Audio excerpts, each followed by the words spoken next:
Stephen Miller is a former advisor to the Trump White House. He joins us tonight to assess what we're seeing. This seems like a complete collapse and a disaster. You know, cable news is famous for overstatement. I don't want to be that guy, but the pictures suggest it. How do you assess it?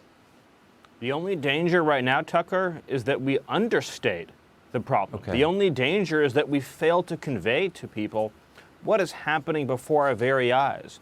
Every few days, a camp the size of Del Rio is admitted into our country, day after day, week after week. Let me tell you a story. I was talking to a frontline immigration officer who works in Arizona.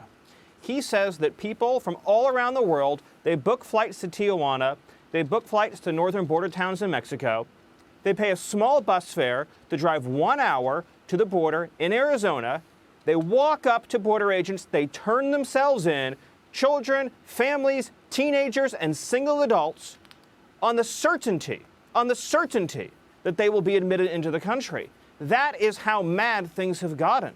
You know, Benjamin Franklin said when describing our form of government that we have a republic if you can keep it. It is not hyperbole but fact to say that at this moment in time we do not have a republic, because the basic principle of a republic is self-government by citizens. Right. And so if you have right. millions of uninvited people and the citizens of this country have no ability to exercise control over who can join the polity, then it is no longer a republic, because all of your work, all of your sweat, all of your toil will go to benefit people who have no right to be here. That's where we are right now. You know, I've asked this before, and I don't want to single out the governor of Texas, who I think is a nice person. I agree with him on a lot and everything, Greg Abbott.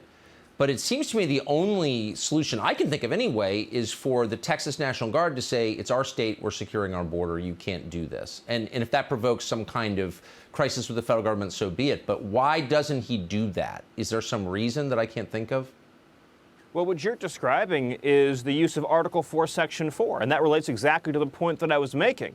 It's known as the Guarantee Clause, and it says that the federal government, in effect, shall guarantee to every state a Republican form of government, protection against invasion, and protection against domestic violence.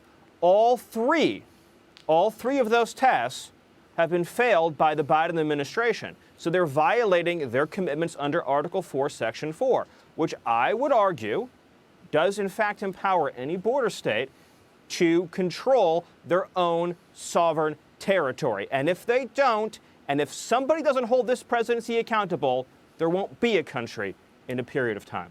I agree with that. Greg Abbott is the one man who can stop this, and let's hope he does it tonight, for real. Stephen Miller, thank you. Hey, Sean Hannity here. Hey, click here to subscribe to Fox News YouTube page and catch our hottest interviews and most compelling analysis. You will not get it anywhere else.